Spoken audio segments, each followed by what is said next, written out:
बेलापुर गांव के बीचों बीच एक गली थी जिसका नाम था चटोरी गली। उस गली का नाम ही ऐसा था कि सुनते ही मुंह में पानी आ जाए। सुबह होते ही वहां कढ़ाई में छनती कचौड़ियों की खुशबू, तवे पर सिकती टिक्कियों की सौंधी महक। उसी गली में एक छोटी सी दुकान थी सलोनी की चाट भंडार की। सलोनी की बनाई चाट का स्वाद पूरे गांव में मशहूर था। सलोनी के परिवार में उसकी जेठानी लक्ष्मी, बूढ़ी सास सरस्वती देवी रहती थी। उसके पति राजीव 3 महीने से बिस्तर पर थे, जिस कारण वो अब घर खर्च चलाने के लिए काम करती थी। तो वहीं लक्ष्मी के पति यानी सलोनी के जेठ 2 साल पहले पानी के जहाज पर काम करने गए थे, लेकिन उसके बाद से उनकी कोई खबर नहीं आई। गांव में सबने मान लिया था कि शायद वो अब इस दुनिया में नहीं रहे, लेकिन लक्ष्मी आज भी अपनी मांग में सिंदूर लगाती। एक दिन सास ने कहा, बहू, आखिर तू कब तक यूं उम्मीद लगाए बैठे रहेगी? उसे आना होता तो कब का आ जाता, लेकिन मुझे लगता है अब वो इस दुनिया में है ही नहीं। ये सुनकर लक्ष्मी की आंखें भर आईं। माँ जी, जब तक सांस है तब तक आस है। मेरा दिल कहता है कि एक दिन वो जरूर आएंगे। सलोनी चुपचाप ये सब सुनती रहती। घर का खर्च चलाने के लिए उसने चटोरी गली में चाट की दुकान शुरू की थी। माँ जी, अगर जेठानी जी का मन यही कहता है तो उन्हें रोकिए मत। कहते हैं ना, एक सुहागिन के विश्वास में बड़ी सच्चाई होती है। अच्छा, अब मैं काम पर चलती हूँ। फिर एक दिन गली में खूब भीड़ थी। आज संडे वाला दिन था, इसलिए लोग दूर दूर से उस गली में आते। फिर कुछ देर बाद एक बहू अपनी रूठी सास को लेकर वहां पर आई। अम्मा, सलोनी की आलू टिक्की चाट आप एक बार खाकर तो देखिए। देखना, आपकी जो साड़ी मुझसे जली है ना, उसका गुस्सा अपने आप चला जाएगा, यूं छूमंतर हो जाएगा। चुप कर, जैसे कि तेरी इस चाट से मेरी साड़ी ठीक हो जाएगी ना। अच्छे से जानती हूँ तेरी चालाकी को। पहले तू जानबूझकर मुझे ये खिलाएगी ताकि तुझे मुझे साड़ी न दिलवानी पड़े। ओफो अम्मा, अच्छा ठीक है, अगर तुम्हें ये चाट पसंद ना आई तो फिर मैं तुम्हें साड़ी दिलवा दूंगी, लेकिन अगर पसंद आ गई तो फिर आप मुझसे साड़ी की जिद छोड़ दोगी। बोलो, मंजूर है? हाँ हाँ ठीक है, मैं भी तो देखूं भला ऐसा क्या है इस चाट में। ठीक है सलोनी बहन, आज ऐसी कोई बढ़िया सी चाट बना दो कि मजा आ जाए। जी बस अभी बनाती हूँ। सलोनी ने झट से चाट बनाकर उन्हें दी। सास ने पहले मुंह बनाया, फिर जैसे ही एक कौर उस चाट का लिया तो बोली, अरे वाह, ये तो सच में लाजवाब है।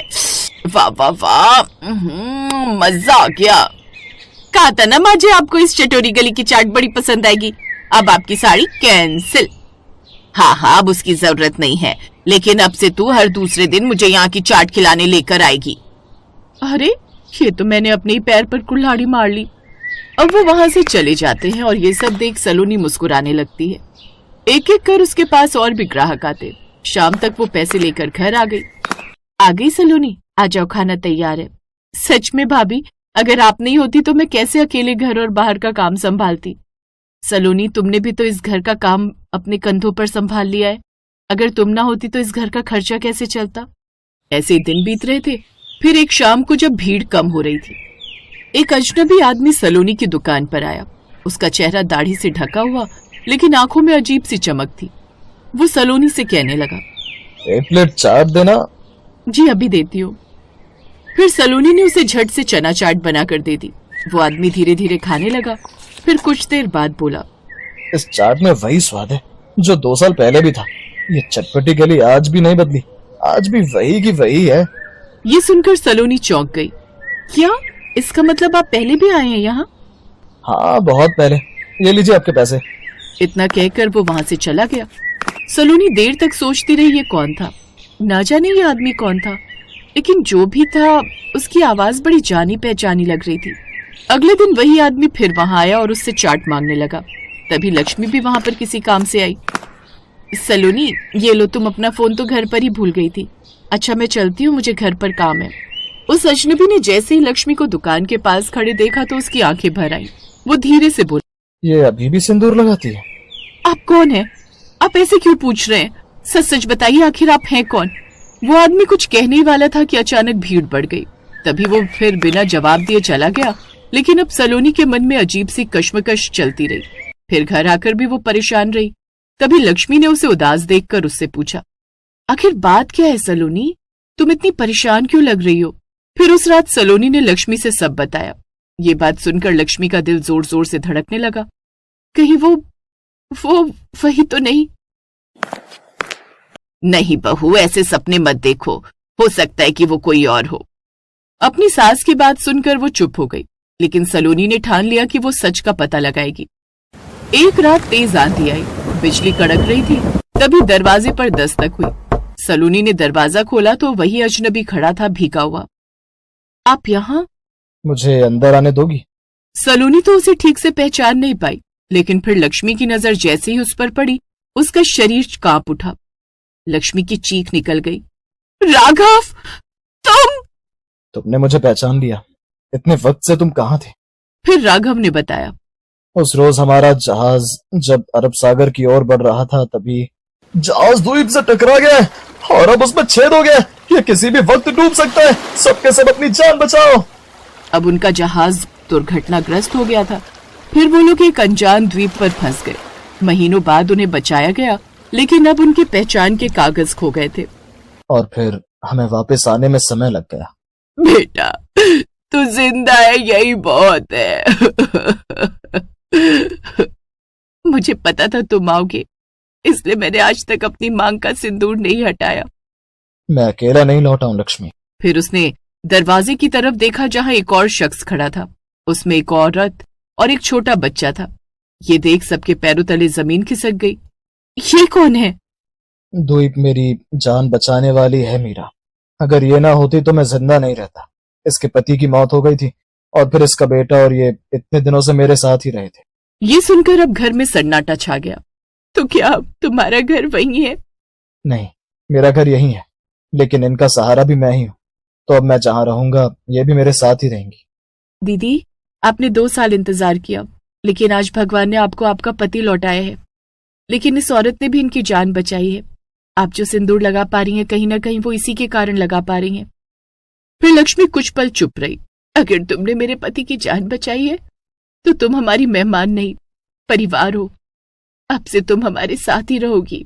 अगले दिन चटोरी गली में हलचल थी। सलोनी ने खास चाट बनाई। राघव भी दुकान पर खड़ा था।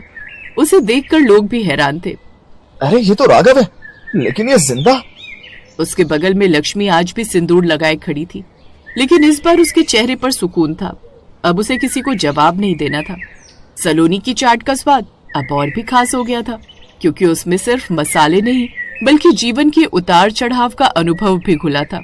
और चटोरी गली, वो अब सिर्फ खाने की गली नहीं, बल्कि चमत्कार की गली बन चुकी थी।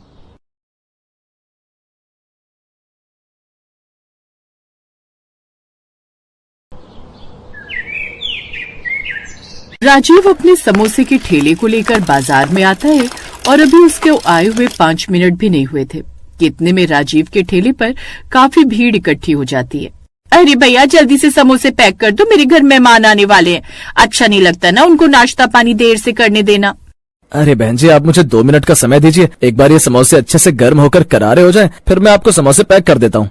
इतना बोलकर राजीव थोड़ी देर बाद उस औरत के लिए 10 समोसे फटाफट पैक कर देता है और इस तरह धीरे धीरे वो अपने ग्राहकों को समोसे देने लगता है।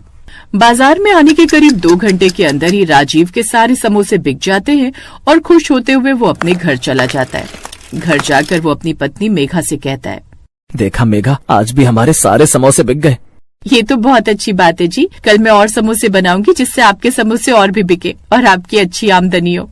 मेघा, ये सब तुम्हारी वजह से हुआ है। अगर तुम मेरी जिंदगी में नहीं आती तो शायद मैं आज भी किसी फैक्ट्री में मजदूरी का काम कर रहा होता। तुम मेरी जिंदगी में आई और तुमने मुझे एक नया हुनर दिया, जिस वजह से मैं आज यहाँ पर हूँ। राजीव की बात सुनकर मेघा उसके गले लग जाती है। तभी मेघा के पेट में अचानक दर्द होता है। आह! क्या हुआ मेघा, सब ठीक तो है ना? हाँ, सब ठीक है।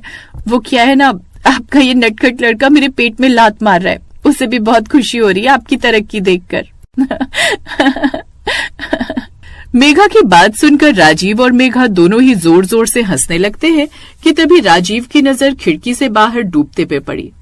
हंसते हंसते वक्त का पता ही नहीं चला। मेघा चलो, अब तुम आराम करो। मैं कल के समोसों के लिए मैदा छान कर रख देता हूँ। कल मंडी जल्दी जाना है। अरे रुकिए तो जी, इतनी भी क्या जल्दी है? आज आप बहुत खुश दिख रहे हैं, तो मैंने सोचा क्यों ना आज रात के खाने में हम कुछ खास बनाएं। खास? अरे भाग्यवान, तुम्हारे हाथ की तो सूखी रोटी भी मुझे पकवान लगती है। अब इस हालत में तुम ज्यादा चूल्हे के पास खड़ी मत रहा करो। आप भी ना बस फिक्र ही करते रहते हैं। अच्छा सुनिए, कल जब आप मंडी जाएंगे तो थोड़े ताजे कटहल ले आइएगा, मेरा बड़ा मन कर रहा है। ठीक है बाबा। इस तरह दोनों पति पत्नी खाना खाते हैं और सो जाते हैं। और अगली सुबह राजीव बड़ी उम्मीद के साथ उठा। उसने ताजी सब्जियां ली, समोसे तैयार किए और अपना ठेला लेकर बाजार की ओर निकल पड़ा। पर उसे क्या पता था कि आज का दिन उसकी उम्मीदों पर पानी फेरने वाला है। जैसे वो बाजार पहुंचा, उसकी आंखें फटी की फटी रह गई। अरे ये यहाँ इतनी भीड़ कैसी, और यहाँ खुशबू कहाँ से आ रही है? आज तो लोगों ने समोसे की खुशबू की तरफ नाक भी नहीं की। राजीव ने देखा कि उसके ठेले से महज कुछ ही दूरी पर एक नया चमकदार ठेला लगा है, जिस पर बड़े बड़े अक्षरों में लिखा था स्पेशल वेज बिरयानी। बिरयानी का ठेला, वो भी मेरे ठेले के ठीक सामने। चलो कोई बात नहीं, नया नया आया है तो लोग देख रहे होंगे। 1 घंटा बीता, फिर 2 घंटे। राजीव के समोसे कढ़ाई में पड़े पड़े ठंडे होने लगे थे। लोग आते, बिरयानी वाले के पास लंबी लाइन लगाते और प्लेट भर भर कर बिरयानी खाते, लेकिन राजीव की तरफ कोई झांकता तक नहीं। तभी राजीव का एक पुराना ग्राहक, जो रोज उससे 4 समोसे लेता था, वहां से गुजरा और तभी राजीव उसे रोकते हुए कहता है, अरे मिश्रा जी, राम राम। आज क्या बात है, दुकान की तरफ कदम नहीं बढ़े? समोसे एकदम गर्म और करारे हैं। अरे राजीव भाई, राम राम। सच बताऊं तो आज समोसे का मन नहीं है। वो देखो सामने क्या बिरयानी खिला रहा है वो लड़का, पूरा बाजार वहीं टूट पड़ा है। मैंने भी 1 प्लेट खाई, भाई साहब स्वाद ही अलग है। अच्छा, ऐसा क्या खास है उसकी बिरयानी में? पता नहीं भाई, पर खुशबू ऐसी है कि दूर से खींच लाती है। तुम बुरा मत मानना, पर आज के जमाने में लोग कुछ नया चाहते हैं। समोसे तो घर घर में बनते हैं। मिश्रा जी की बात सुनकर राजीव को झटका लगता है। देखते ही देखते शाम हो गई। जहाँ रोज राजीव खाली पतीला लेकर घर जाता था, तो आज उसका ठेला समोसों से भरा पड़ा था। आज तो बोनी तक नहीं हुई, सारा सामान खराब हो जाएगा। घर जाकर मेघा को क्या मुंह दिखाऊंगा। राजीव बुझे मन से ठेला खींचते हुए घर पहुंचा। मेघा दरवाजे पर ही उसका इंतजार कर रही थी। जैसे उसने भरा हुआ ठेला देखा, वो समझ गई कि आज कुछ बुरा हुआ है। अरे, आज इतने सारे समोसे वापस आ गए, क्या हुआ जी? तबीयत तो ठीक है ना आपकी? तबीयत को क्या होना है मेघा, बस किस्मत ही खराब है। बाजार में एक नया बिरयानी वाला आया है, उसने आते ही मेरा सारा धंधा चौपट कर दिया। एक दिन में धंधा कैसे चौपट हो सकता है? लोग आपके हाथ का स्वाद जानते हैं।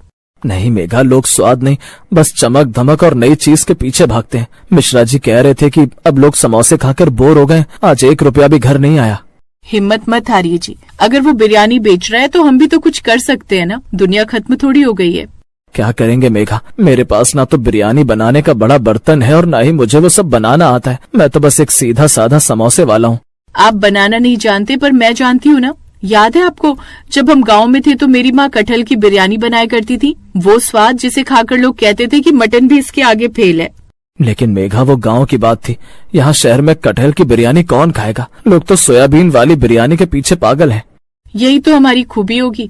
लोग सोयाबीन खाकर थक चुके हैं। हम उन्हें गांव का असली स्वाद चखाएंगे, गांव की कटहल बिरयानी।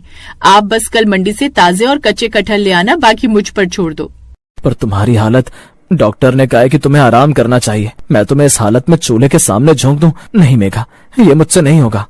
अरे, अपने पति और आने वाले बच्चे की खातिर मैं इतना भी नहीं कर सकती। जब तक हम लड़ेंगे नहीं, तब तक जीतेंगे कैसे? आप बस भरोसा रखिए। राजीव को मेघा की बातों से थोड़ी हिम्मत मिलती है और अगली सुबह वो जल्दी उठता है और मंडी जाकर सबसे अच्छे कटहल चुनकर लाता है। मेघा ने अपनी तकलीफों को भूलकर रसोई संभाली। उसने मसालों को सिलबट्टे पर पीसा ताकि खुशबू बरकरार रहे। वाह भैया, इस मसाले की खुशबू तो कमाल की है। सच में इसमें गांव की मिट्टी की महक आ रही है। अभी तो बस शुरुआत है। देखिए मैं इन कटहल के टुकड़ों को कैसे मसालों में लपेटती हूँ। जब ये चावल के साथ दम पर पकेंगे ना, तो इनका रेशा रेशा खुल जाएगा। मेघा ने अब चावल उबाले, कटहल को तैयार किया और फिर एक बड़े पतीले में उसे सेट करके ऊपर से आटा लगाकर दम पर रख दिया। करीब 1 घंटे बाद जब पतीला खुला तो पूरा घर महक उठा। मेघा, ये तो बहुत लाजवाब दिख रही है, पर एक बात बताओ, हम इसे बेचेंगे कैसे? लोग तो उस बिरयानी वाले के पास जा रहे हैं। आप एक काम करना, आज समोसे कम ले जाना और बिरयानी का ये पतीला सामने रखना। लोगों को पहले थोड़ा थोड़ा चखने के लिए देना। जब वो स्वाद चखेंगे तो अपने आप खींचे चले आएंगे। मेघा की बात सुनकर राजीव उसकी बात से सहमत हो जाता है और अब राजीव ने वैसा ही किया। वो बाजार पहुंचा और उस बिरयानी वाले के पास फिर से वही भीड़ देखी। राजीव ने अपना पतीला खोला, जिसकी खुशबू हवा में घुलने लगी। पास से गुजर रही वही औरत जो हमेशा समोसे लेती थी, वो रुकी और, अरे भैया, आज क्या कोई नई चीज लाए हो? खुशबू तो बड़ी अच्छी है। बहन जी, ये मेरी पत्नी के हाथ की बनाई गई गांव की कटहल बिरयानी है। आज आप समोसे मत लीजिए, बस ये 1 चम्मच चक्कर देखिए। राजीव ने एक छोटी प्लेट में उसे बिरयानी दी। जैसे ही औरत ने पहला निवाला खाया, उसके चेहरे के भाव बदल गए। अरे, ये तो बहुत ही मुलायम है। कटहल है क्या? स्वाद तो एकदम असली मसालों का है। वो सामने वाला तो सिर्फ मिर्च खिला रहा है, असली बिरयानी तो ये है। भैया मेरे लिए फुल प्लेट पैक कर दो। उस औरत को खाते देख और खुशबू सूंघकर जो भीड़ सामने वाले ठेले पर खड़ी थी, वो धीरे धीरे राजीव की तरफ मुड़ने लगी। ओ भाई, ये कटहल बिरयानी है क्या? मैंने सुना है बड़ी मुश्किल से मिलती है, मुझे भी खाव देना। अरे मुझे भी दो भाई, खुशबू तो बड़ी मस्त है। देखते ही देखते राजीव के ठेले पर मेला लग गया। जो लोग सोयाबीन वाली बिरयानी खा रहे थे, उन्हें कटहल का ये स्वाद इतना पसंद आया कि वो सामने वाले को भूल गए। 1 घंटे के अंदर पतीला खाली हो गया और राजीव ये देख खुश होकर अपने मन ही मन में कहता है, मेघा, तुमने सच कहा था, हुनर और मेहनत कभी खाली नहीं जाती। इस तरह राजीव और उसकी पत्नी की मेहनत रंग लाती है और उसकी गांव वाली कटहल बिरयानी धीरे धीरे फेमस हो। Thanks for watching.